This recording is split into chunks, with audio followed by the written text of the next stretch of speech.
Hola, queridos amigos, ¿cómo están? Este es el primer episodio de mi podcast de YouTube y para celebrarlo invité a Francisco Gil White, que se va a presentar porque tiene una letanía de títulos y acreditaciones y yo no me lo sé. Pero primero, como es tu primer episodio de tu podcast, tienes que decirle a la gente quién eres tú y para qué es este podcast.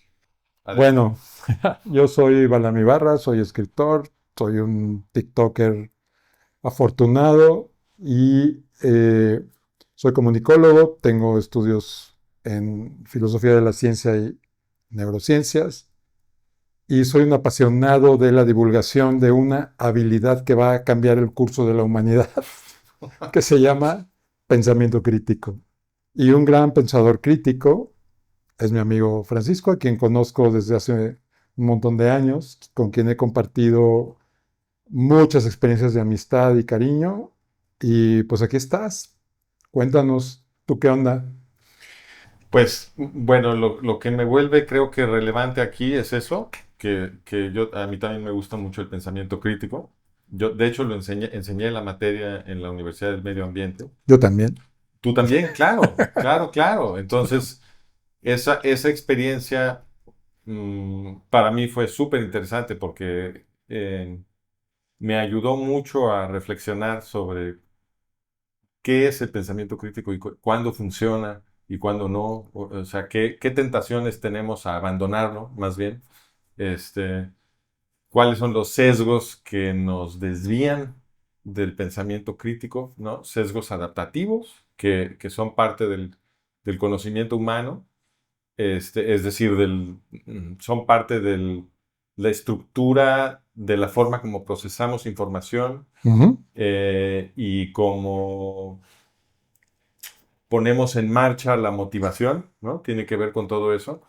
Este, y fue muy enriquecedor porque conforme fueron pasando los años, porque di esa materia varios años, fui modificando paulatinamente la estrategia para enseñarlo conforme iba yo recibiendo retro y encontrándome con retos particulares para la enseñanza del pensamiento crítico.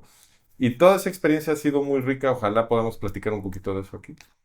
Seguro, porque lo que vamos a intentar hoy, yo no lo he visto en ningún otro lado. No, ¿No? no cabe presumir de ser uno pionero si no te consta, pero tampoco puede uno consumir todo el material que hay. Claro, Entonces, claro. digamos que somos medio pioneros en discutir un tema ardiente de nuestra experiencia humana en este planeta, que es la posibilidad de la primera guerra nuclear, que puede estar ya en la inminencia. Tú nos vas a platicar de esto porque eres un experto en geopolítica. Y también tratar de explicar desde el punto de vista de las neurociencias y la cognición por qué llegamos a este punto como especie. Mm. O sea, ¿cómo es posible que estemos a 5 minutos de la aniquilación total de la especie por la propia especie? Eso nunca se ha visto en la naturaleza. O sea, ha habido muchísimas extinciones. De hecho, hay quien dice que la vida de la Tierra ya se extinguió, Mm. porque de todas las especies que ha habido sobrevive menos del 1%. Desde el inicio de la vida, todas se extinguen. O sea, el destino de cada especie es la extinción. Sí, de hecho, mi profesor de teoría evolutiva en la Universidad de Chicago, fue, en paz descanse, fue un teórico muy, muy importante, se llamaba Lee Van Valen, y él es famoso por haber dicho la extinción es el fenómeno más común de la evolución. Tal cual. Exacto. Pero nunca había sucedido que una especie se extinga por pendeja. Eso Eso sí va a ser nuevo. O sea, es la extinción sí es muy común, pero esta modalidad de extinción, esta inédito. tiene nuestro sello, es copyright. Solamente Inédita. a nosotros se nos ha ocurrido. Sí, Exactamente. sí. Entonces, eso es lo que vamos a explorar en este podcast. Y me gustaría que, si te parece correcto, pues haznos una exposición de qué está pasando entre la India y Pakistán. Sí, mira, está muy, muy peligroso porque ambos países, India y Pakistán, tienen armas nucleares. Y Cuando tú tienes una rivalidad militar, que es el caso entre India y Pakistán, también era el caso, por ejemplo, entre la Unión Soviética y Estados Unidos, ¿no? Que tenían una rivalidad, una enemistad muy pronunciada durante lo que llamamos la Guerra Fría, y pues ambos tenían armas nucleares, ¿no? Entonces, cuando tienes una situación así, querrías averiguar cómo le haces para que se produzca un equilibrio en el cual la probabilidad de que a alguien se le ocurra lanzar un first strike, como dicen en inglés, un primer ataque nuclear, ¿no? Que sea muy baja, que esa probabilidad sea muy, muy baja. ¿Cómo podrías, qué elementos del contexto podrían acomodarse para producir una probabilidad bajísima de que a alguien se le va a ocurrir iniciar una guerra nuclear, ¿no? Y es muy famoso en teoría de juegos, el argumento lo desarrollaron varios teóricos, pero el que está más asociado con este argumento probablemente sea Thomas Schelling, que es uno de los pioneros de la teoría de juegos. Y lo que explicaba el argumento, que se volvió el argumento de la destrucción mutua asegurada, en inglés le dicen mutually assured destruction, ¿no? El argumento ahí es que ambos rivales deben de tener lo que se llama second strike capability. Y eso en español, ¿cómo lo traduciríamos? La posibilidad de un contraataque secundario. Eso, la capacidad de contraataque secundario, de capacidad de contraataque. Digamos. Capacidad de contraataque nuclear, ¿no? Entonces, si tienes capacidad de contraataque, ¿eso qué quiere decir? Que si a ti te atacan con armas nucleares, a pesar de recibir ese ataque, tú puedes contraatacar y destruir también al que te atacó. Esto se logra con una diversificación de estrategias como tener nucleares en barcos, en submarinos, sí, exacto, en lugares secretos, ¿no? Entonces, donde el enemigo no te pueda bombardear. Totalmente. La forma, digamos, la formulación clásica de lo que produce la capacidad de contraataque es que tengas lo que se llama la triada. La triada. Entonces, ¿qué es la triada? Tienes que tener aviones que pueden tirar bombas nucleares, tienes que tener submarinos que las pueden enviar desde abajo del agua y plataformas móviles sobre tierra, ¿no? Y si tienes las tres, eso quiere decir que un primer ataque nuclear con toda seguridad no va a destruir todas tus capacidades de respuesta. Capacidades de respuesta, exacto, algo va a quedar. Y con eso envías entonces tus armas nucleares y destruyes al enemigo, ¿no? Entonces, esta capacidad de contraataque es lo que produce el equilibrio, porque si ambos rivales están razonablemente seguros de que el otro tiene capacidad de contraataque, entonces no te avientas el primer ataque. Nadie se lo avienta porque te estás arriesgando a ser totalmente destruido. Las armas nucleares lo que pueden producir es un costo infinito. Entonces, claro, pues no te la avientas, ¿no? Entonces, si se logra un contexto en el que ambos tienen capacidad de contraataque, entonces así se puede evitar un conflicto nuclear. Si no hay capacidad de contraataque en ambos lados, estás en una situación muy peligrosa porque el incentivo racional, desgraciadamente, se vuelve a hacer un primer ataque nuclear para tratar de desarmar al enemigo y entonces ya tienes una superioridad estratégica. Y dado que la tentación es racional hacer esto, pues tú sabes que a tu enemigo se le está ocurriendo lo mismo. Y entonces, por lo tanto, los dos tienen un incentivo a apresurarse y lanzar el ataque nuclear antes de que el otro lo haga. Quien pega primero, pega dos veces. Quien pega primero, pega dos veces. En la guerra nuclear más que ninguna otra, ¿no? Claro. Sí. Entonces, la situación en la que estamos en el sur de Asia es muy peligrosa porque estas condiciones no obtienen. Entonces, India tiene capacidad de contraataque, tiene una triada más o menos madura, ya construida. Pakistán no la tiene. Entonces, ahí no hay equilibrio. No hay un empate de estratégico. Otro problema es mucho más serio, en mi opinión, es que Pakistán está dominado por fuerzas yihadistas. Entonces, Pakistán tiene mucho tiempo apoyando diversos grupos yihadistas. Es relativamente famoso que en los 80s, con Ronald Reagan, la CIA se alió con el ISI, con el Inter-Services Intelligence de Pakistán. Y se aliaron para, en Pakistán, crear escuelas yihadistas y campos de entrenamiento yihadistas y todo un pipeline para suministrar a esta gente de armamento, mucho del cual venía de Estados Unidos. Y esos fueron los llamaron los mujahideen, Sí. ¿te acuerdas? Ujú. Eran yihadistas afganos, pero entrenados en Pakistán, adoctrinados en Pakistán en la yihad, y luego los mandaban otra vez a Afganistán para que se pelearan con los soviéticos, ¿no? Sí. Explícanos qué es la yihad y qué es el yihadismo. Buenísimo, sí, la yihad. A ver.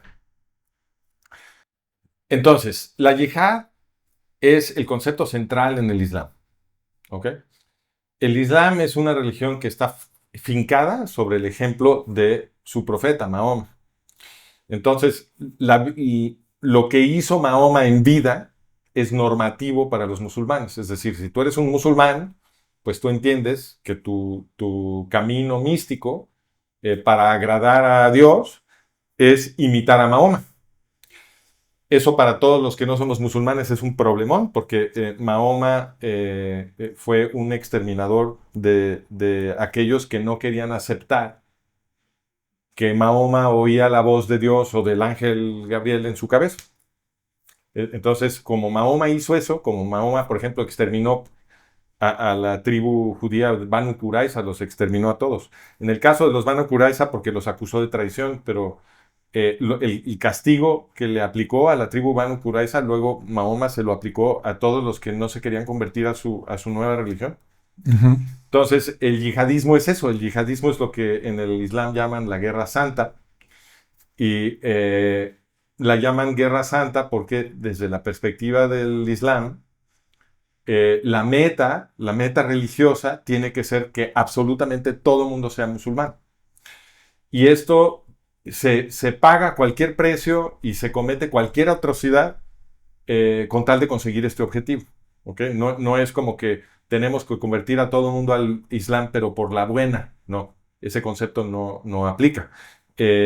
Sí se puede uno convertir al Islam por la buena, por supuesto, y la idea es que se le da la opción a los infieles, a los no musulmanes, como nos llaman, Ujú. se les da la opción de convertirse al Islam, pero si insisten en no convertirse al Islam, entonces bajo la ley musulmana tienen condena de muerte.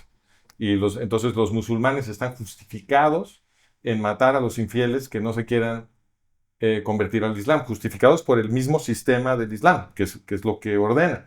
Entonces, los musulmanes dividen a todo el planeta en dos secciones.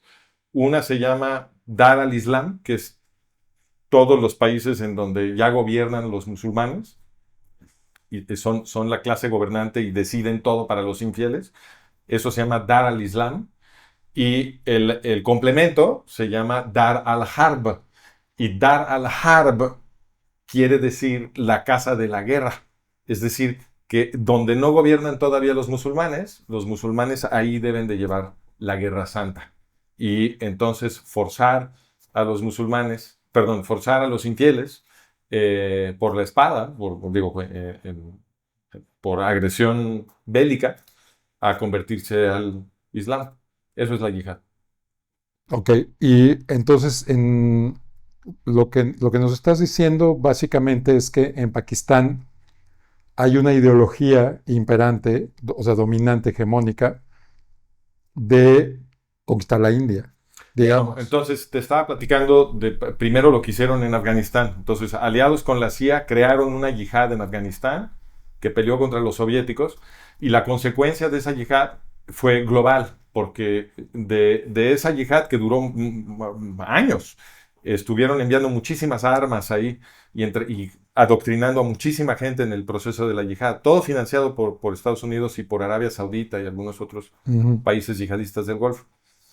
Eh, Se graduaron de la yihad muchos terroristas que participaron en esta guerra contra los soviéticos y terminaron yéndose a distintas partes del mundo, inclusive a Europa, en Bosnia, en los 90, a pelear la yihad en otros lados. O sea, se volvieron profesionales de la yihad que ya no peleaban en Afganistán, peleaban en otros lados y hacían el trabajo de adoctrinar a musulmanes en otros países y de meterlos a la yihad y de expandir esta yihad mundial.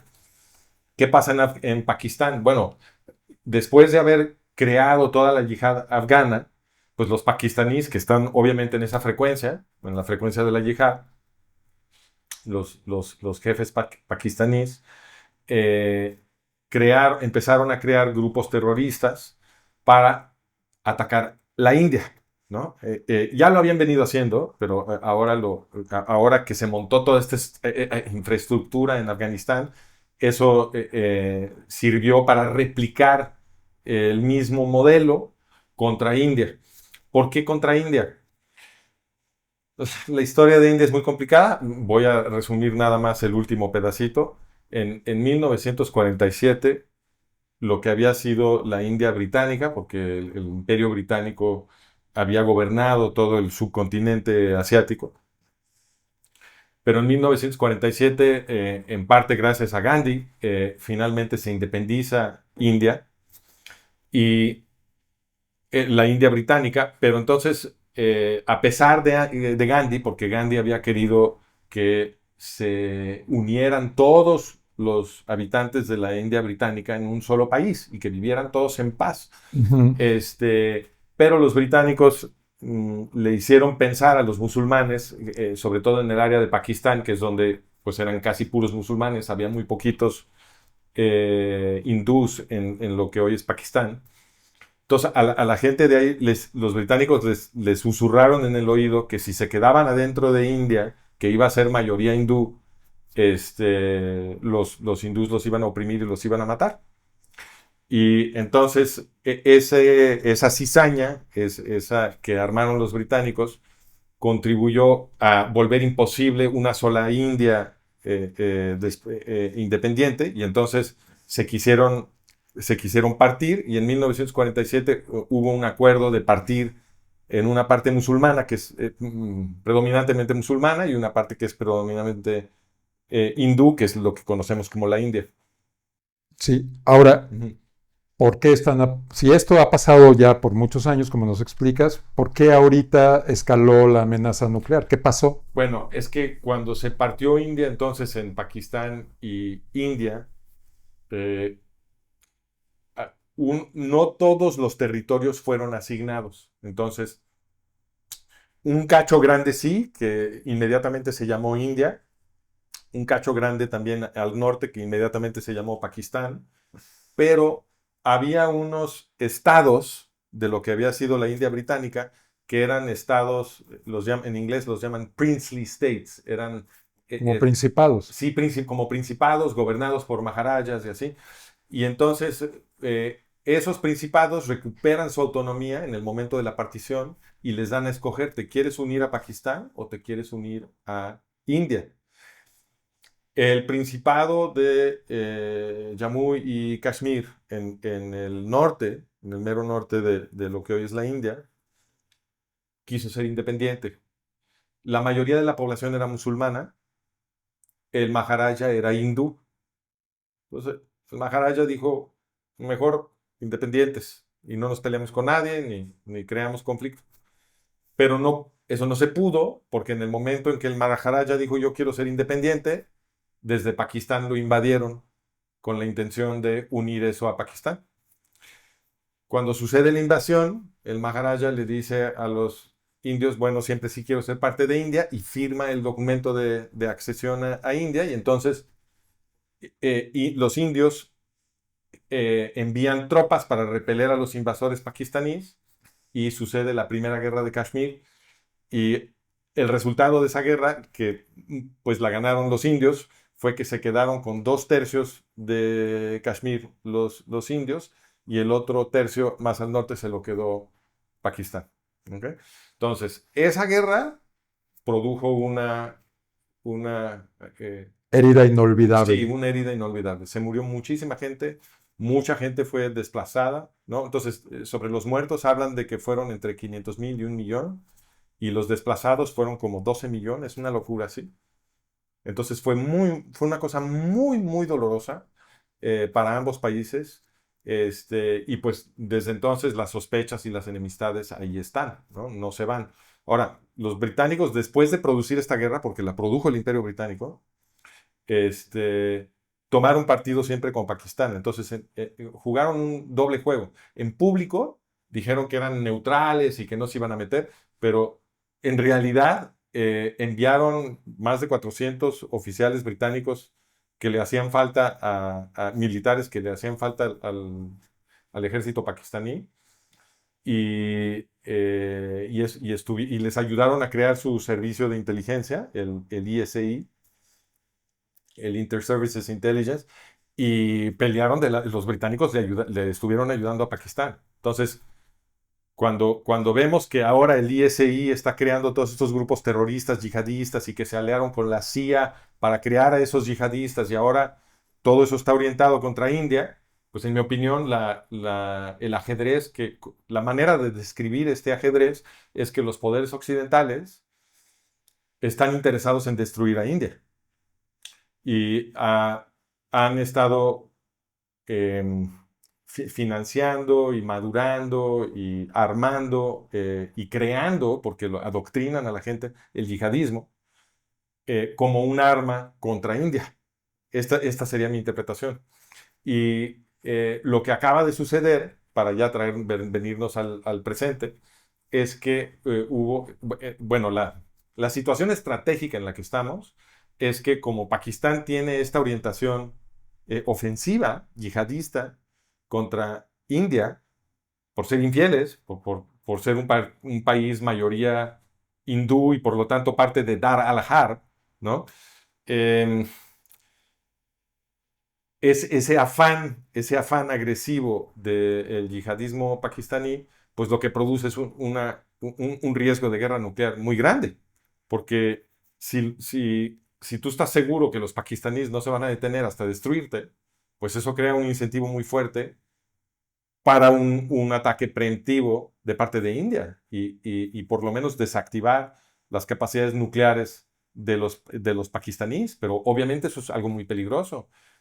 Pero ¿qué pasó? Acaba de haber un ataque terrorista. Exacto, entonces hubo un ataque terror entonces, para terminar de describir la situación estratégica, dado que Pakistán tiene esta orientación totalmente ofensiva y además genocida, pues cualquier ataque de parte de los terroristas yihadistas que Pakistán está siempre nutriendo y entrenando y adoctrinando adentro de Pakistán y enviando hacia Kashmir, cualquiera de estos ataques puede desatar una guerra nuclear, precisamente por lo inestable que está el equilibrio ahí.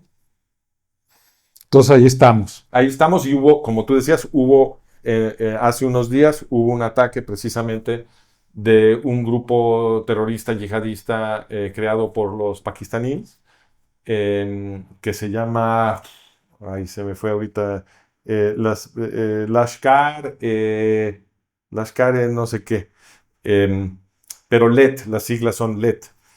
Y estos mataron a, no sé, a 16 personas en Kashmir, todos ellos hindús, excepto por uno, un musulmán que trató de parar la masacre, también lo mataron. Se comportan como yihadistas del libro de texto, o sea, a la gente le hacían recitar versos del Corán, y si no podían recitar versos del Corán, los declaraban no musulmanes y los ejecutaban en el acto. Un simple acto de terrorismo. Y entonces estamos en una situación increíblemente tensa, peligrosa, porque naturalmente India se movilizó después de este ataque, se suspendieron relaciones diplomáticas, se cancelaron mutuamente sus espacios aéreos, los nacionales de cada país fueron expulsados, Pakistán está diciendo que en cualquier momento India los va a atacar, y que ellos están listos para usar armas nucleares si eso sucede. Y de hecho esa es la doctrina militar de Pakistán. La doctrina militar de Pakistán es, si India nos ataca con un ataque convencional, nosotros vamos a usar armas nucleares. O sea, no tienen una política de no lanzar armas nucleares de primera. Pero hay un acuerdo mundial de no lanzar armas nucleares de primera, ¿no? No, hay países que individualmente se comprometen a no hacerlo, y Pakistán no es uno de ellos. India sí.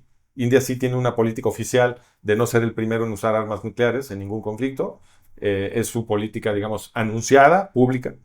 Hay académicos de estrategia que opinan que los hindús han ido cambiando eso en secreto porque ven un peligro demasiado grande en Pakistán, y entonces han estado considerando, según estos académicos, sí usar armas nucleares de primera instancia contra las instalaciones nucleares de Pakistán, no contra las ciudades, contra las instalaciones nucleares, para desarmarlos y así eliminar el riesgo de una guerra nuclear, ¿no?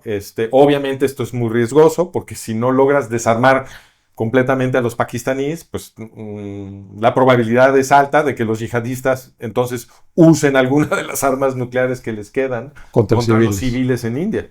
Entonces, estamos en una situación muy, muy peligrosa. ¿Hay que tú sepas, algún antecedente histórico a esto, un momento similar en la historia? ¿O esto es lo más cerca que hemos estado los humanos de aventarnos bombas nucleares? Bueno, hay gente que opina que la guerra en Ucrania generó ese riesgo porque, pues en realidad la guerra en Ucrania es entre Estados Unidos y Rusia. O sea, eh, los diplomáticos podrán hacer vueltas de carro para decir eh, que en realidad Estados Unidos nada más está apoyando y que bla, bla, bla, pero pues eres un beligerante. Si tú estás enviándole miles de millones de dólares en armamento a los ucranianos en su guerra contra los rusos, tú te estás peleando contra los rusos. Y los rusos varias veces dijeron que no descartaban la posibilidad de usar armas nucleares si se sienten suficientemente amenazados, ¿no? Entonces, Sí, me acuerdo, pero yo opino que ahí nunca hubo riesgo Exacto. de No es similar porque el pleito entre la Unión Soviética y Ucrania y Estados Unidos no son yihadistas. no son yihadistas, y ahí sí hay, se supone, ahí sí hay, Todos tienen ¿cómo se llama? posibilidad de contraataque. Exacto, capacidad de contraataque de ambos lados. Tanto los gringos como los rusos la tienen. Entonces, eso me hace pensar a mí que la probabilidad de una guerra nuclear es mucho más baja, y a pesar de que hay una guerra caliente, ¿no? Ahora, hay algunos teóricos como Barry Posen, que es muy famoso por su argumento de escalación inadvertente, ¿no? Que dice, si se desata una guerra caliente, pues puede haber un proceso de escalación que acaba en guerra nuclear, a pesar de que hay capacidad de contraataque, porque las cosas se pueden salir de control en una guerra caliente, y hay distintas formas en las que eso puede Pues ese era un poco el argumento de Putin, ¿no? De decir, si yo voy a perder la guerra y van a aniquilar mi país y se va a caer mi gobierno, Exacto. Nos vamos todos. ¿No? Exacto, exacto. Ahora, mi modelo geopolítico, que esto probablemente a la gente que nos escucha le parezca una aberrante, pero mi modelo geopolítico afirma que en realidad Putin y los jefes gringos son parte de un mismo sistema de poder. Y la guerra en Ucrania la hicieron adrede porque querían desarrollar la nueva doctrina militar, la doctrina militar del futuro, y poner a prueba los drones y la inteligencia artificial y un montón de cosas que están ensayando por primera vez en la guerra en Ucrania, y están aprendiendo a usarlas, y en mi opinión dentro de muy poco tiempo las van a usar contra nosotros, las van a usar contra todo el mundo para establecer un orden totalitario en todo el planeta. Ok, ahora vamos a cambiar. Pero entonces, precisamente porque ahí están de acuerdo, ahí en mi opinión no hay riesgo, pero de guerra nuclear. Pero en el conflicto India-Pakistán, ahí sí son rivales verdaderos, los pakistaníes sí son yihadistas, sí quieren matar infieles en India, y pues los jefes en India sí se quieren defender de eso, y no hay elementos de equilibrio estratégico, sino todo lo contrario. Entonces, lo que hay es un riesgo muy alto de que se salga de control y a alguien se le ocurra ser el primero en usar las armas nucleares. Ok, si te parece bien, vamos a darle la interpretación ahora desde la perspectiva de la arquitectura cerebral, los sesgos cognitivos y por qué en todos los siglos que tenemos de existir los humanos no hemos podido resolver los problemas entre nosotros, ¿no? Bueno, pero antes de hacer eso, me gustaría brevemente, porque nunca me presenté, nada Ajá, más explicar por qué yo estoy hablando de esto. Entonces, va que va. yo, para tu audiencia que no me conoce, yo soy teórico de conspiración profesional, así me describo ahora. Eh, yo defiendo que la teoría de conspiración es necesaria para la ciencia política, para la ciencia geopolítica, y de hecho que si no estás haciendo teoría de conspiración, es decir, si no estás por lo menos considerando hipótesis de corte maquiavélico, en el que estamos considerando la posibilidad de que las clases gobernantes, de los grandes jefes que toman las decisiones de Estado, pudieran estar haciendo cosas en secreto para destruir nuestras libertades y nuestros derechos. Si esas hipótesis no se pueden considerar, pues entonces no puedes hacer ciencia política ni ciencia geopolítica, porque ese conjunto de hipótesis son siempre obvias. No, obviamente no siempre tiene que ser la explicación de una teoría de conspiración, pero el convertirlas en un tabú y decir estas nunca se pueden considerar, que es lo que se hace en las universidades, pues es simplemente una forma de proteger al poder, porque entonces el poder está a salvo de ser investigado por algunas cochinadas clandestinas que pudieran estar haciendo, ¿no? Entonces, tenemos que convertir a la teoría de conspiración en un tema de investigación científica, y considerar las hipótesis de corte maquiavélico, y a eso me dedico yo. Mi background es que yo soy antropólogo de formación, tengo doctorado en antropología de UCLA, y fui profesor en la Universidad de Pensilvania hasta que me despidieron por investigar, Conspiranoico. exactamente, por publicar datos que no eran cómodos para la narrativa de la geopolítica. Y tengo una página web que los invito a considerar, que se llama managementofreality.com, o pueden ir a franciscogilwhite.com, los lleva al mismo lugar.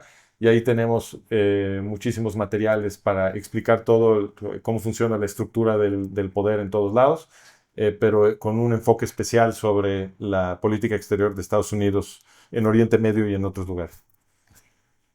Ese es mi cuate.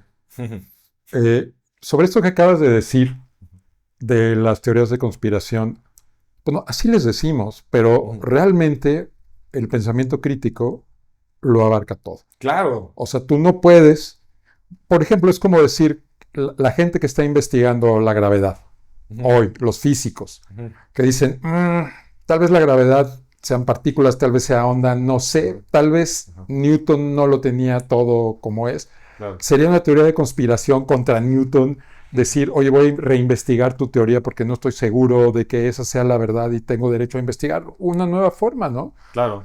Ahora está en cuestionamiento muy fuerte en la cosmología el Big Bang, si sí o si no, con las fotografías del James Claro. Webb. ¿Eso es teoría de conspiración? Decir, No. tal vez el Big Bang no existe.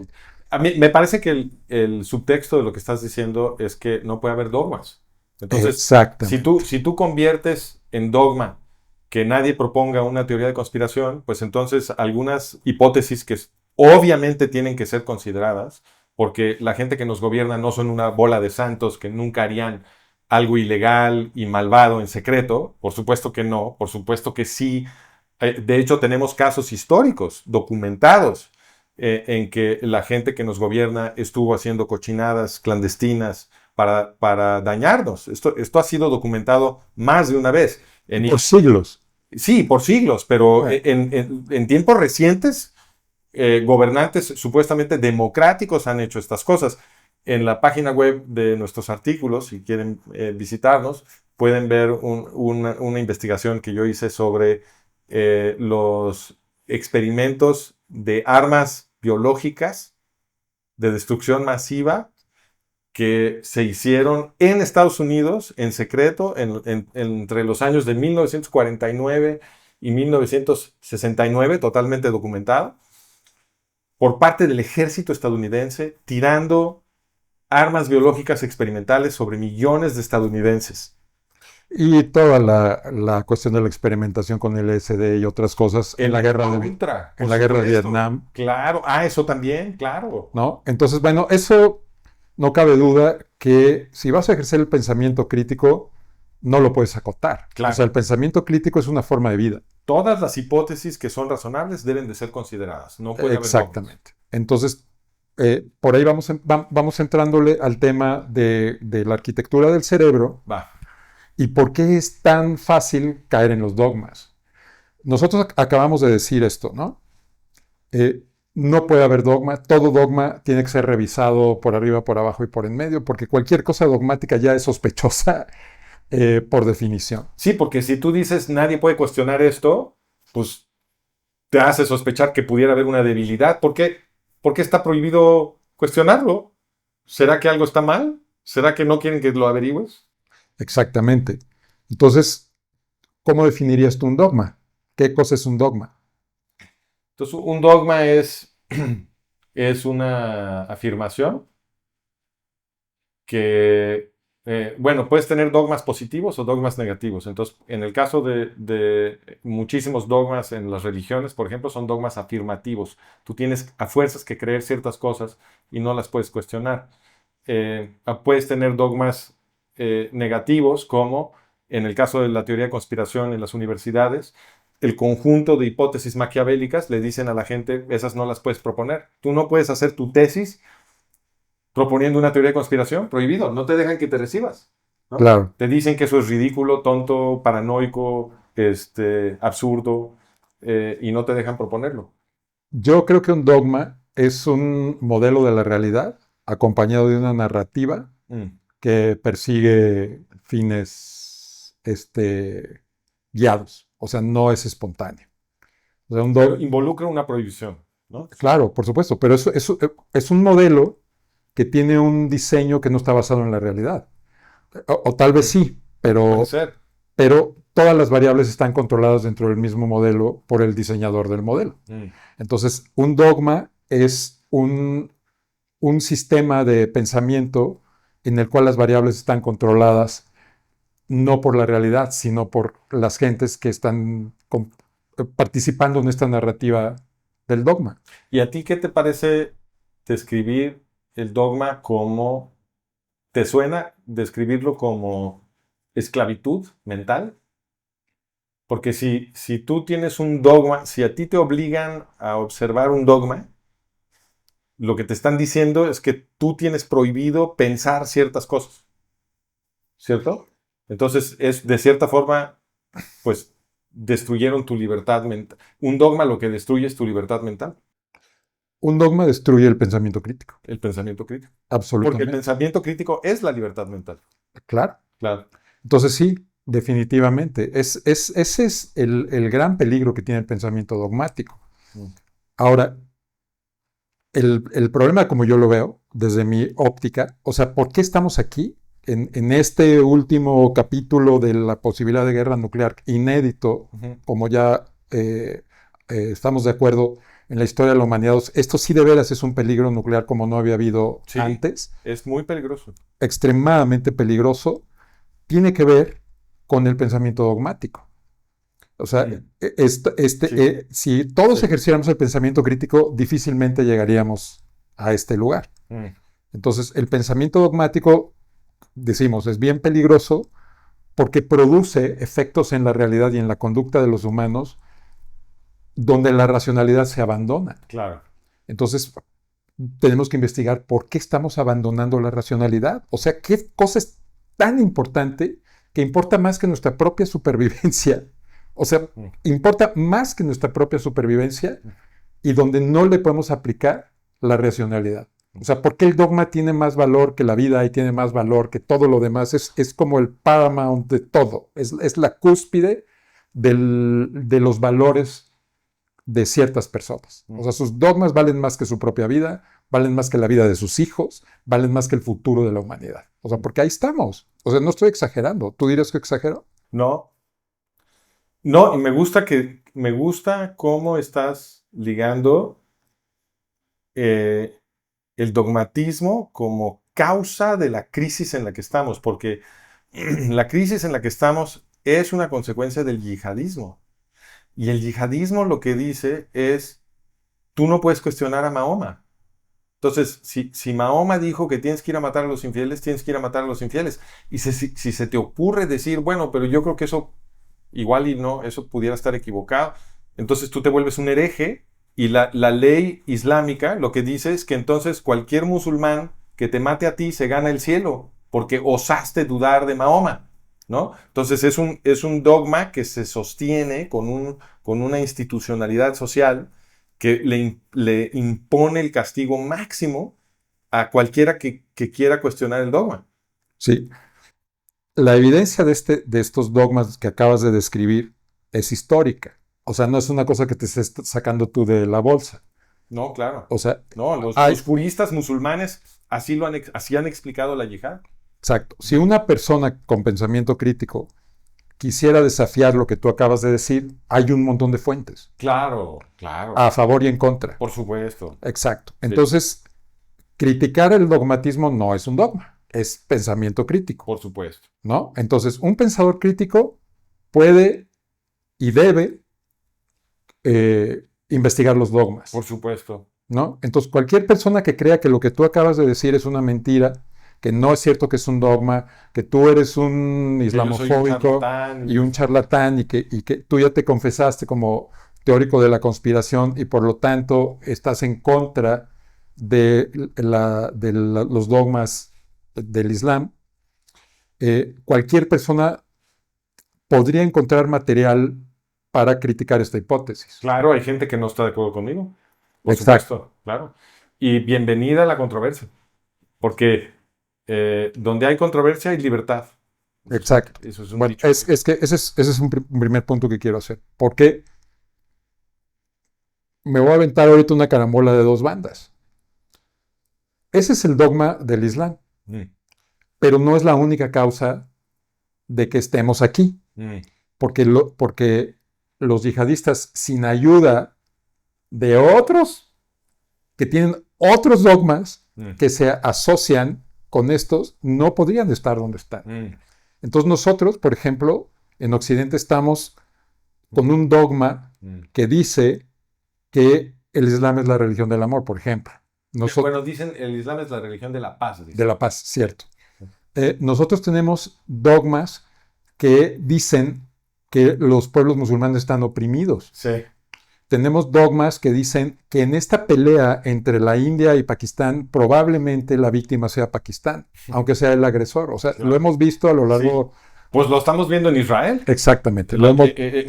Jamás masacra a 1,200 israelíes civiles y secuestra a 250 y al siguiente día, antes de que Israel reaccionara, ya había manifestaciones en todos lados acusando a los israelíes.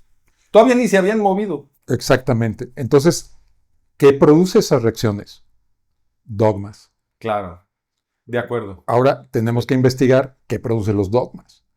Porque si estamos buscando la verdadera causa, o sea, para decirlo de una manera... No, pero descríbele al público qué dogmas están operando ahí. Porque si no, no se va a entender. No, pues es ese. El dogma es que los oprimidos son los yihadistas. Los musulmanes, sí. Exactamente. Que los musulmanes siempre son víctimas de los occidentales, algo así. Tal cual. Y los judíos son entonces occidentales y por lo tanto ellos tendrían por gramática que ser los opresores y los árabes palestinos, como son musulmanes, tienen que ser las víctimas. Tal cual. Sí. Ahora, entonces...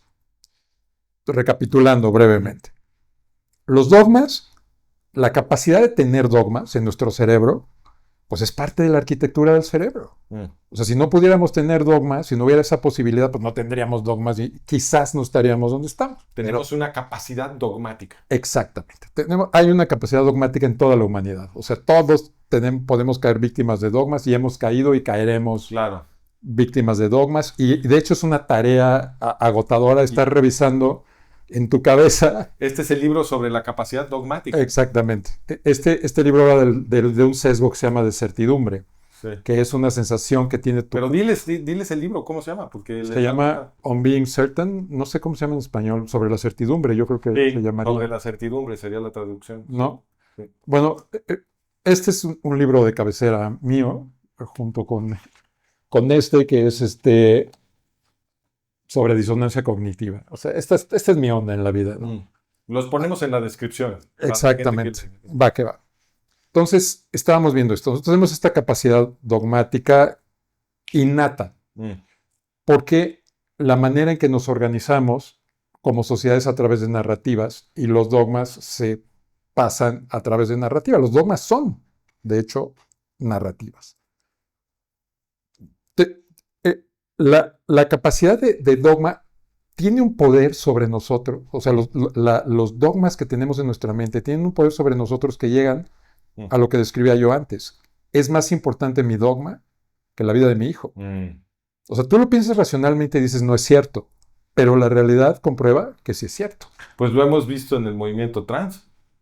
La gente que está muy metida en el woke, para poder hacer su señalización de virtud, como le dicen, andan haciéndole operaciones a sus niños para poder presumir que ellos son supuestamente muy progres, y al niño lo mutilaron. Lo hicieron los japoneses con los kamikazes. Ah, claro, buenísimo. Y lo hacen los que tienen los chalecos explosivos. Exacto, los yihadistas lo hacen. Exactamente. Entonces, esto prueba, más allá de toda duda, cualquier persona lo puede ver. Insisto mucho en esto de que cualquier persona lo puede ver, porque no quiero que parezca que nosotros estamos promoviendo ningún dogma. Estamos hablando aquí, este podcast es sobre pensamiento crítico. Lo que estamos estudiando es por qué los dogmas son tan poderosos en nuestra mente que producen esos efectos. Mamás que están orgullosas de sus hijos que se dinamitaron. ¡Qué horror! O sea, tú lo piensas desde tu mente occidental y dices, esto es una locura. Y sin embargo, aquí está lo cabrón, lo aplaudes. Lo aplaudes cuando apoyas las causas de la gente que hace esto. Ajá. Entonces, el dogma tiene el poder. O sea, si estás del lado del grupo que está haciendo esto, entonces te parece... O sea, ¿por qué? Te parece fenomenal que... O sea, tú tienes... Yo soy un observador occidental. Ajá. Y defiendo la causa de los oprimidos siempre, por defecto. En este caso, los yihadistas que mandan a sus hijos con chalecos, con bombas, y matan a un montón de gente inocente. Presuntos oprimidos. Sí, sí, claro. Yo estoy contando el dogma que tenemos. O sea, en el dogma no son presuntos oprimidos, en el dogma son oprimidos. Claro. Ahí no se cuestiona. Perfecto. Entonces, esa es la narrativa. Sí. La narrativa es que sí son. Sí. Es lo que creemos nosotros. Sí. ¿No? Bueno, tú y yo no, pues, pero... No, sí, ya quedó claro. Occidente. Entonces, este sistema dogmático de los yihadistas produce niños que se autoinmolan. Cierto. En Australia, en países que no, ni siquiera, o sea, en Israel podría uno decir, ok, pero en países occidentales donde sea. Es que esto es muy importante. Dar al harb es todo. O sea, dar al harb es... Estoy tratando de hacer un punto con eso también. Porque en el modelo de nuestro dogma occidental, Israel es el enemigo del dogma izquierdista occidental. Ok. Sí. El enemigo es Israel. Sí. Entonces, ¿por qué tiran bombas terroristas en Australia? Esa es una prueba de que nuestra visión de cómo está el pleito no es correcta, porque están pasando cosas que no corresponden con eso. Es que déjame acabar esto, porque si no, vamos a estar aquí 6 horas. El punto que quiero... Tengo una pregunta, pero... A ver, pregúntame. Mi pregunta es, ¿cuál es tu hipótesis de por qué cuando... Porque tú tienes toda la razón, el hecho de que se vuelen en todos estos distintos lugares, lo que demuestra es que quieren matar infieles, no es simplemente contra los judíos, ni tiene que ver con un territorio, ni nada. Entonces, ¿cuál es tu hipótesis de que esta evidencia, que es tiene esta estructura, tienes toda la razón, y es muy clara. ¿Por qué no afecta la forma como la gente razona? Ahí va. Porque por la forma en que establecemos nuestra identidad. Ujú. Esa es la cosa. Pero eso no tiene nada que ver con la política. Eso tiene que ver con la biología. O sea, la forma en que los humanos podemos saber que existimos es a través de una identidad que nos creamos en una narrativa. Por eso son tan poderosas las narrativas que tenemos en nuestra cabeza. Todas las personas tenemos diálogos internos. Hay gente que no lo tiene verbal. La mayoría de nosotros tenemos un diálogo interno verbal. Hay personas que lo tienen simbólico. No son la mayoría, pero todos están contándose historias en su cabeza sobre sí mismos. Claro. Ahora, lo que hay que estudiar, esa historia que te cuentas sobre ti mismo constituye tu identidad. O sea, tú te cuentas un cuento que no siempre es real o no está basado en evidencias comprobables Ujú. sobre ti mismo y dices, yo soy esto. Y te lo cuentas diario y se va actualizando con el tiempo. Este diálogo interno es indispensable para que tú puedas tener la experiencia subjetiva de la existencia. O sea, esta es una foto de mi chavito cuando era niño. ¿Cómo sé que él es mi hijo? Porque una serie de recuerdos en mi narrativa interna lo conectan con mi hijo que ahorita tiene 18 años. Ujú. O sea, este es el mismo que aquel. Si yo los pusiera juntos diría, no, pues este es chiquito, es un niño de, aquí tendría a lo mejor 4 años. La narrativa de cómo llegó a los 18 años yo la tengo en mi memoria, Claro. pero también la tengo sobre mí mismo. Si esta foto fuera mía, yo diría, yo soy ese. ¿Y cómo lo sé? Porque Claro. tengo una narrativa que llena todos los huecos hasta el momento en que estoy yo recordando todo eso. Por eso las personas que tienen Alzheimer no tienen identidad, Claro. no saben quiénes son. Ya no reconocen a sus hijos, ni a sus papás, ni a nada, y se les olvida todo. Cuando pierdes la memoria, pierdes la identidad. Claro. O sea, la memoria y la identidad son casi una cosa y lo mismo. Tanto así que tus recuerdos de largo plazo, que se forman por un suceso acompañado de una emoción muy fuerte, se llaman técnicamente memorias semánticas, Mm. porque se usan para contar la historia de quién eres tú. Mm.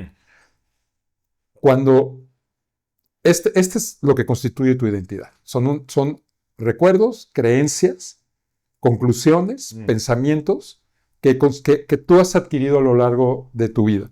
Claro. Ahora tenemos un problema, sobre todo en la parte de la memoria, porque la memoria es muy inestable en los seres humanos.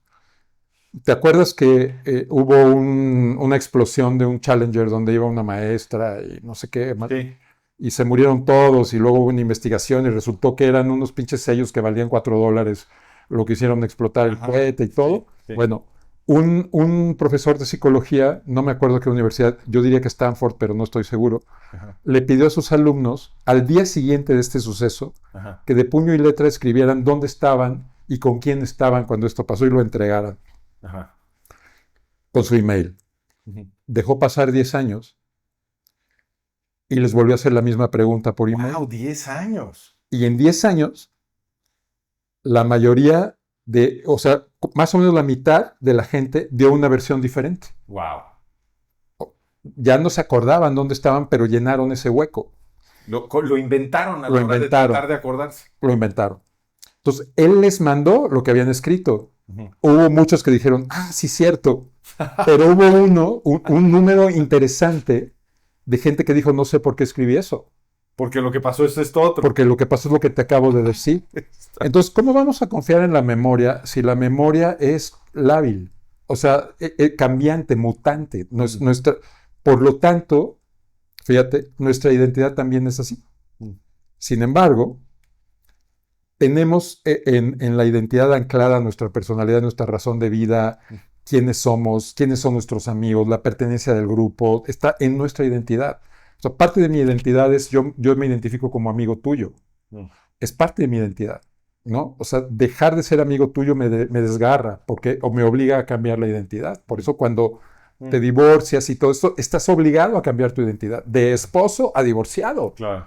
Entonces, estos cambios son súper dolorosos, al cerebro no le gustan, y entonces hace todo lo posible porque no pasen. Pero de todos modos, constantemente te estás actualizando. Ahora, ¿Por qué es doloroso? ¿Por qué es doloroso que cambie tu identidad? yo pienso que es porque el cambio de identidad obliga a una serie de reformas en cómo está armada ya la arquitectura en tu cerebro, los procesos automatizados ya de tu cerebro, y eso consume un chingo de energía. Entonces el cerebro es neutro, no es ni bueno ni malo. Te manda un castigo para que no lo hagas, para que no andes cambiando de identidad cada momento porque desquicias todo el pedo. Claro. ¿No? Entonces, sería muy difícil tomar decisiones y... Serías un esquizofrénico. Claro. Entonces, sí. No, entonces el cerebro te dice, no cambies de personalidad porque te va a doler. Aguántate con la que tienes, güey. Eso está muy interesante. Sí, pero es que el cerebro así funciona. Tú cuando te dan ganas de ir al baño, por ejemplo, si yo tuviera ganas de ir al baño ahorita, me tengo que aguantar porque estoy hablando contigo, pero si tengo diarrea no me puedo aguantar. Entonces el cerebro va aumentando el estímulo de ve al baño, ve al baño, ve al baño, ve al baño, hasta que toma manotazo en la mesa y dice, ¿vas al baño ahorita o te vas a hacer en los pantalones? Y cuando estás en esa situación, la experiencia de ir al baño es extremadamente placentera, porque es un alivio. Claro. Se relaja toda la tensión, claro, que fue creada por el propio cerebro para obligarte a hacer una cosa que tienes que hacer y que no depende como la respiración completamente del sistema del sistema autónomo, ¿no? Entonces, tú no quieres cambiar de identidad. Bueno, tu cerebro no quiere cambiar de identidad. Odia cambiar de identidad. Para él es primordial la conservación de la identidad, porque si no, todo lo que tiene que ver... El cerebro evolucionó, se cuajó, digamos, ya el cerebro humano del Homo sapiens en los clanes, hace 200,000 años, digamos, ¿no? Entonces, en ese tiempo las relaciones sociales eran primordiales y no había tecnología. O sea, las variables que había en el mundo eran una milésima parte quizás de las que hay ahora. Entonces, la necesidad de pertenencia era gigantesca, la necesidad de caer bien, de cómo congeniar, todas esas actitudes las tenemos metidas en nuestro cerebro. Ok, pero eso está muy interesante, pero creo que quizás sea útil separar los dos temas, porque lo que tú estabas diciendo ahorita me parece muy interesante.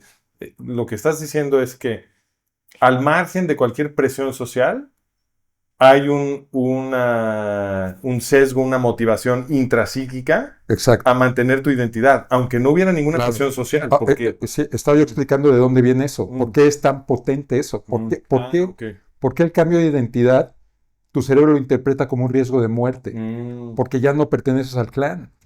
Entonces eres completamente vulnerable. O sea, para el cerebro es una prioridad que tú tengas una identidad más o menos estable. Claro. ¿No? Cuando eres confrontado... Pero, a ver, nada más para que quede súper claro. Entonces, si tú te cambias tu identidad, en muchos casos, por lo menos, en muchos casos va a haber un costo social tremendo. Claro, y psicológico. Claro, pero el costo psicológico es una consecuencia del costo social, porque es adaptativo sentir un costo psicológico para no pagar el costo social. Sí, las personas que están en una secta y se salen, pasan por un proceso dolorosísimo de reinvención, de volver a todos sus amigos. Y tienen que encontrar nuevos amigos y tienen que encontrar un nuevo sentido de vida. O sea, a ese nivel. O sea, vas a tener que cambiar el sentido de tu vida. Claro. Eso está cañón. O sea, no es una cosa fácil. Es casi como quitarte una adicción. Tal cual, ¿no? Entonces, hay ese pedo. Entonces, hay recursos en tu mente, en tu cerebro, que son como la última línea de defensa para que no hagas eso. Y este libro habla de eso. La disonancia cognitiva es uno de las respuestas después de tu cerebro para que no cambies. ¿Qué hace la disonancia cognitiva? Como la definió Leon Festinger.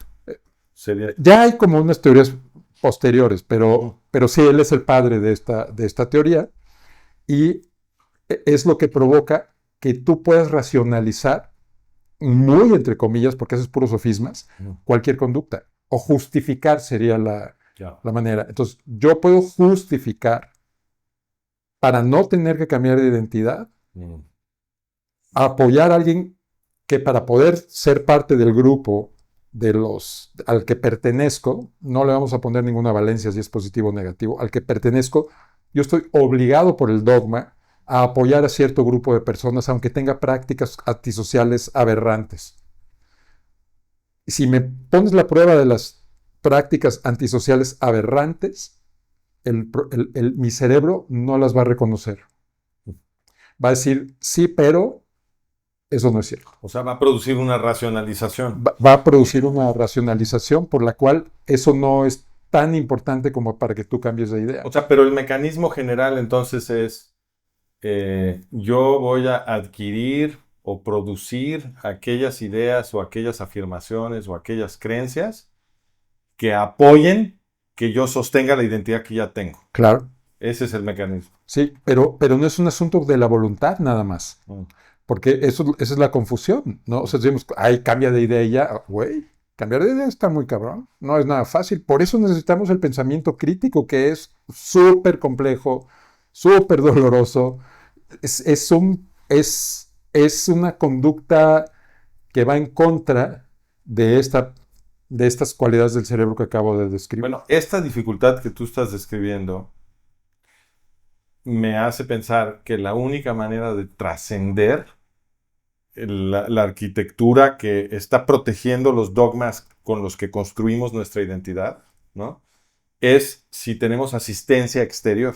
Es decir, si nos organizamos socialmente, que esto es lo que hicieron Isaac Newton y sus cuates, nos organizamos socialmente para que el que proponga algo, todos los demás como buitres se van encima de él a tratar de refutarlo.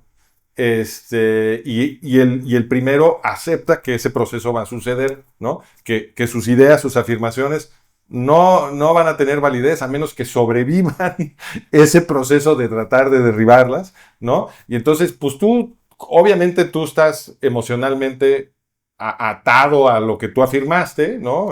Tienes un apego a las ideas que tú estás produciendo para apoyar tu identidad o para defender tu visión del mundo.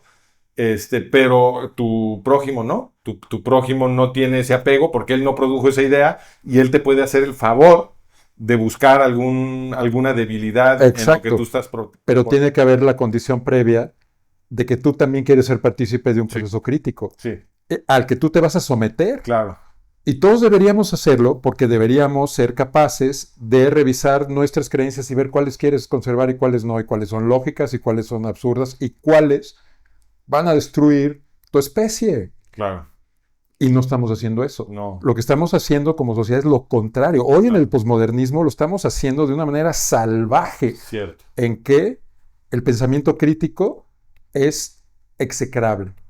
sí, O sea, el pensamiento crítico lo hacemos los conspiranoicos, los que, ay, ya vas a empezar con la ciencia. Ay, ¿por qué no nada más es sentir?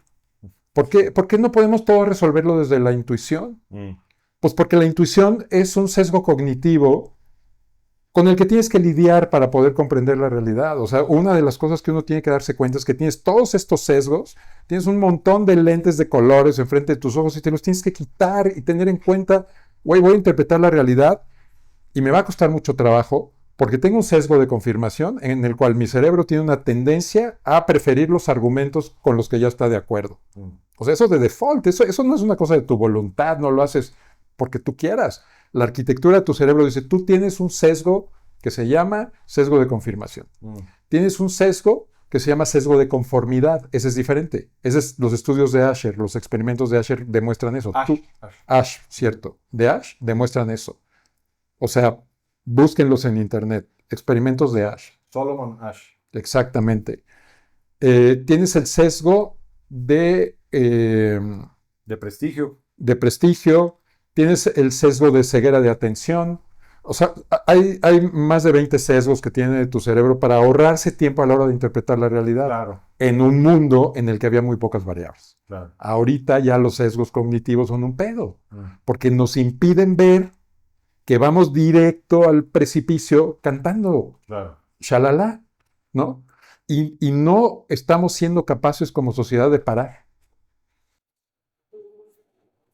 Es muy difícil eh, mejorar este problema ayudándole a los musulmanes a hacer mejor pensamiento crítico, porque la estructura institucional vuelve muy difícil comunicarnos con ellos de la forma de la forma que sería efectiva. Exactamente. Pero creo que hay una mejor oportunidad con los occidentales. Claro, ese es justamente mi hipótesis de cómo rescatamos a la humanidad, es les enseñamos pensamiento crítico. A los occidentales primero Claro, que nadie, por supuesto. que son el mejor mercado para eso. Sí, además son el mejor mercado para eso. Exactamente. Sí, porque de ahí venimos. O sea, de hecho, lo que ha venido sucediendo en las universidades en los últimos 60 años más o menos, es que un proceso que en mi opinión es profundamente corrupto, ha ido destruyendo el pensamiento crítico en los universitarios, Claro, en la gente que tiene título concuerdo, profesional. concuerdo. Eso es lo que es el posmodernismo. El posmodernismo es la destrucción del pensamiento crítico. Así es. Yo concuerdo contigo. Sí. O sea, Entonces ya estábamos madurando pensamiento crítico como civilización, y a partir de finales de los 60 nos lo empezaron a destruir justamente en los templos que tendrían que haber sido los los promotores. promotores del pensamiento crítico, que son las universidades. Exactamente. El pensamiento crítico es difícil. Consume un chingo de energía del cerebro. O sea, tu cerebro consume el 25% de la energía de tu cuerpo y no es el 25% de tu masa corporal. Claro, pero tú estás afirmando algo muy interesante. Tú estás, además de simplemente el costo de procesar, que obviamente es alto, lo que tú estás señalando es que hay un costo emocional gigante, porque como estamos apegados a nuestras propias ideas, lo último que queremos es que nos las critiquen. Y entonces nos agitamos cuando escuchamos una idea contraria a la que tenemos, y entonces la queremos proteger y ya no queremos escuchar, o nos enojamos o agredimos, Claro. y entonces el costo emocional de participar en algún proceso de crítica lo percibimos como muy alto, Sí. ¿no? Ahora, para redondear esta interpretación. Tenemos un cerebro reptiliano que compartimos con casi todos los vertebrados. Tenemos un cerebro límbico que compartimos con todos los mamíferos, algunos pájaros y hay quien dice que un par de peces. Y tenemos el neocórtex o sistema lógico racional. No se llama así, pero lo explica bien qué es, ¿no? Toda la interpretación directa del mundo pasa primero por el sistema límbico. El sistema límbico tiene un shortcut al sistema endocrino. Un atajo. Una conexión directa al sistema endocrino que no tiene el neocórtex. Entonces, yo tengo mi identidad y tengo una relación emocional profunda con mi identidad. Tú me atacas mi identidad. Mi reacción es emocional, primero. Por lo tanto, mi sistema límbico, que no tiene discernimiento, el sistema límbico no sabe distinguir lo que te estás imaginando de lo que es real. No lo puede distinguir. Por eso tú puedes ponerte triste de pensar cosas. Claro. Ay, puta, mi vida es una mierda. Y te pones triste porque tu cerebro límbico... Porque pensaste una cosa. Exacto. Eso dice, ay, güey, tengo que mandar producir hormonas de la tristeza al sistema endocrino. Sin preguntarle, o sea, la comunicación entre el sistema límbico no pasa por el sistema racional. Entre el sistema límbico y el sistema endocrino. Es directo. Entonces, yo te digo, la realidad, después de mucha investigación, es que el Islam es un peligro para la humanidad. El Islam yihadista. Claro. Es un peligro para la humanidad. Claro. Pero tú tienes un dogma contrario a esa idea. No lo vas a pescar en tu intelecto, lo vas a pescar en tu sistema emocional porque contradice tu identidad. Entonces te conectas inmediatamente con tu sistema endocrino y produce, la gente diría, enojo, lo que produce es miedo. Y la violencia, mi querido Fran, viene del miedo, no del enojo. La violencia es una respuesta de ataque o huir. O sea, tú cuando arrinconas a un animal y ya no puede escapar un tejón, una rata, Lo que sea. te ataca. Sí. Hasta un ratón. Hasta la muerte, ¿no? Dice, ¿es porque está enojado contigo o porque está aterrado? Está aterrado de que está a punto de ser destruido. Eso es lo que pasa. Es el miedo lo que produce la violencia. Es el miedo a ser destruido porque tú te estás definiendo con tu identidad. Claro. Claro. Está amenazando con destruir tu identidad. Claro. No puedo permitirlo. O sea, si yo tengo que cambiar de opinión, entonces una casi como que me muero. Una parte de mi identidad tiene que morir, literalmente. Claro. Entonces la voy a defender con todo. Sí. Ahora hay otra cosa muy bueno. que complica un chingo. O sea, una vez que arranca tu respuesta emocional y ya es de este calibre, se inhiben los procesos lógicos racionales porque estorban en esos procesos de salvar tu vida. No da tiempo de que te pongas a pensar. Claro. Entonces, la capacidad racional se disminuye y la capacidad emocional aumenta. Y si estás en un contexto social, que es el caso de los musulmanes, en el que la apostasía, es decir, salirte del sistema de creencias, te pone en riesgo de muerte, pues entonces tu cerebro yo creo que solito evita que pienses críticamente sobre nada de eso. Claro. ¿No? Mira, hay un ejemplo también muy documentado de sectas de fin del mundo. Que dicen, el fin del mundo es el 12 de octubre, por decir. Sí. El 13 de octubre se vuelven a juntar. Y dicen, ¿qué pedo? Al líder, ¿no? Güey, es que rezamos muy cabrón. Sí, cierto, güey. Rezamos muy cabrón. Entonces, la disonancia cognitiva refuerza el dogma. Claro. No hay manera de salir. Porque todo se reinterpreta a favor del dogma. Exactamente. Por eso, sin pensamiento crítico, no tenemos esperanza. Nuestro propio cerebro es un obstáculo para esto. La arquitectura cerebral. Históricamente, es decir, los últimos siglos de experiencia occidental te dan la razón, porque la Ilustración europea fue una gran explosión de pensamiento crítico. ¿Y qué fue lo que produjo la Ilustración europea? Produjo las revoluciones modernas. Claro, los derechos humanos, todos. Cuando anulas el pensamiento crítico, ¿qué es lo primero que estamos perdiendo? Los derechos. La libertad, los derechos ganados a través del pensamiento crítico. Exacto. Entonces, porque el pensamiento crítico es la libertad mental. Y antes de tener libertad mental es muy difícil que puedas tener otras libertades. Ni siquiera te lo puedes imaginar. Claro. No te lo puedes. Fuera del dogma no existe nada. Claro. Ese es el problema.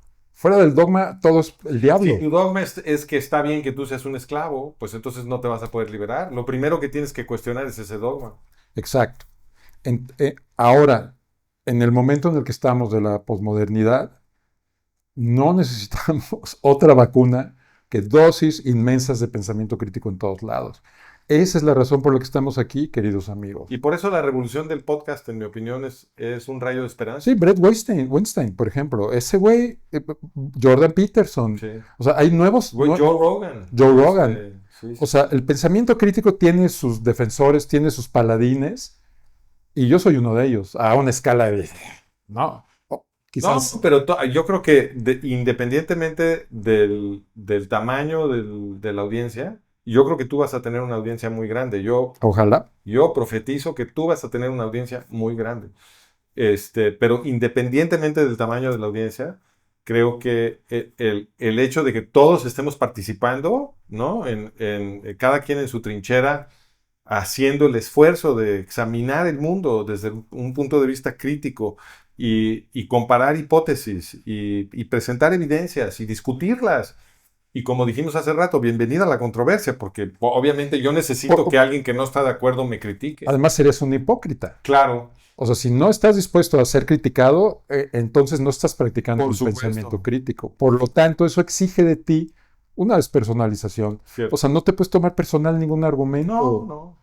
La diferencia de opinión no es un insulto. Hoy sí.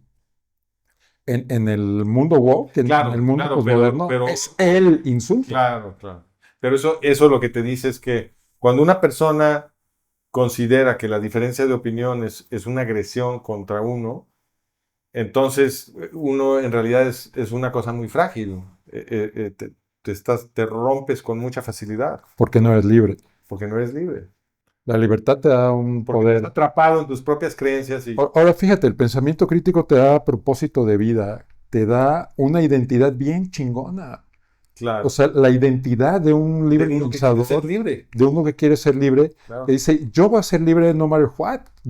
Es uno de las partes del estoicismo que me gusta. No todo el estoicismo me gusta, pero esta parte de decir, el obstáculo es el camino, sí me gusta. O sea que el pensamiento crítico, entrarle al pensamiento crítico de cierta forma es un heroísmo. Claro. Sí. Claro, porque y vas a obtener una resistencia muy fuerte de la gente dogmática. Claro. Ha sido tan fuerte que han decapitado a cuántas personas disidentes, libros, exactamente. La gente dogmática se vuelve muy... Porque están aterrados y la violencia viene de eso.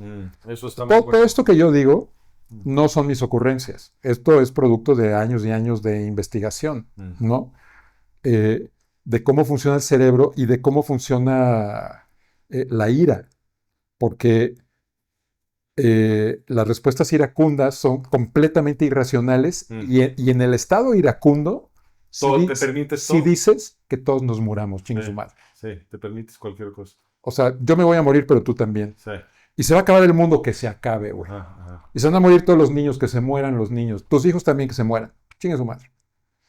Ese es el estado de un paroxismo de la irracionalidad. O sea, es el epítome de la irracionalidad. Y Sí, porque entonces ya tu propio interés material desaparece. Claro. Te suicidas. Con tal de fastidiar al otro. Y estamos a 5 minutos de eso. Exacto. Eso es lo que describe el gran peligro en la estructura estratégica de la rivalidad entre India y Pakistán. Porque si los pakistaníes son yihadistas, pues entonces para ellos una catástrofe nuclear puede ser vista como un bien. Entonces, sí. Una exultación religiosa. Claro, nos vamos a morir muchos pakistaníes, pero matamos a todos los hindús. ¡Qué locura! Sí. ¿No? Es justamente... Mientras Occidente aplaude. Claro. O sea, eso es lo que...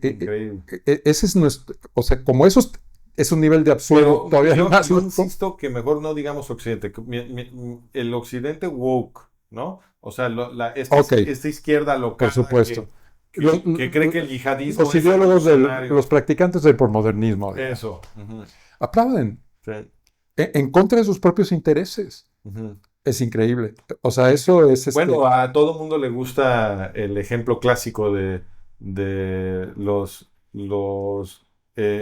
trans que están a favor de Hamás. Sí, exacto. Los terroristas yihadistas de Hamás, los primeros que van a ejecutar son a los trans. No, y ya lo dijeron. Yo vi en YouTube una serie de entrevistas a gazatíes donde les decían... Tú sabes que hay un grupo de homosexuales y transexuales que apoyan a Gaza. ¿Les darías la bienvenida aquí? No. Pero te están apoyando, están luchando por tu causa. Esa conducta no es aceptable. Aquí no pueden venir. Aquí no pueden estar. Aquí no son bienvenidos. Dicho por los propios gazatíes. Sí.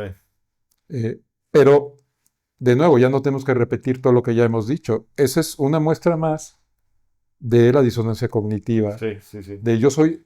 Pero ahí es muy importante tu argumento de la identidad, porque ¿qué pasa ahí? Si yo estoy en el movimiento, si yo soy de identidad woke y estoy en el movimiento LGBT y toda la ideología de género y todo esto, entonces, si yo ya decidí que mi identidad es de víctima, porque esto es lo que sucede en estos movimientos, ¿no? Que mi identidad es de víctima y que entonces yo me tengo que solidarizar con todos los que hayan sido etiquetados como víctimas en el mundo. Ajá, y esa es mi identidad primaria, pues entonces yo tengo que defender todas estas contradicciones absurdas con tal de quedarme con la bandera esta que ya hice como mi identidad, que es la identidad de las víctimas, ¿no? Sí.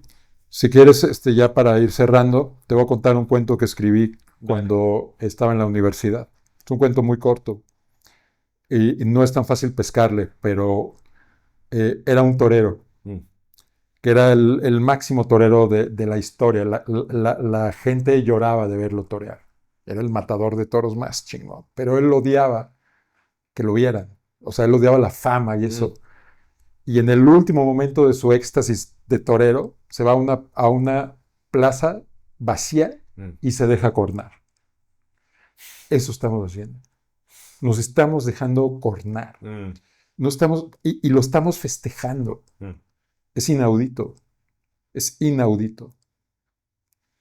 Sí, más de un comentarista ha dicho que, por ejemplo, Douglas Murray ha hecho este argumento muchas veces. Dice, Occidente está cometiendo suicidio.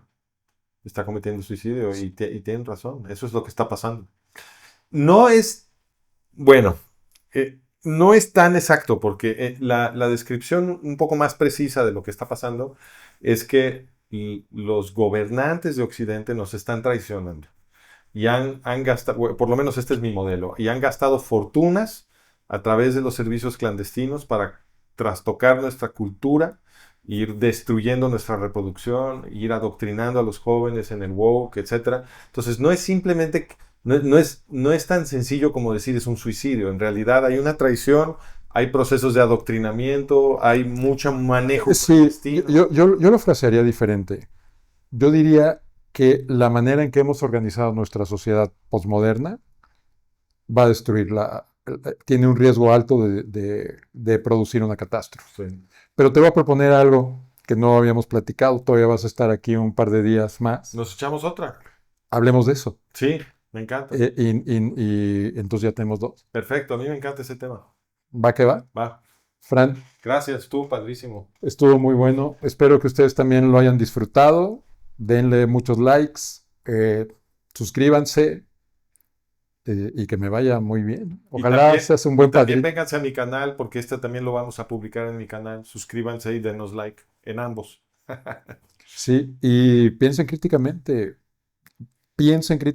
no nos crean nada de lo que dijimos, vayan, investiguen Claro. por sí mismos, Ah, ¿verdad? y me faltó el comercial. Claro. Entonces, en managementofreality.com, si van a los artículos, acabamos de publicar un artículo justamente sobre la situación estratégica entre India y Pakistán para que vean el detalle histórico y el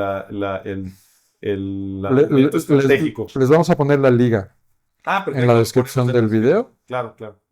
Véanlo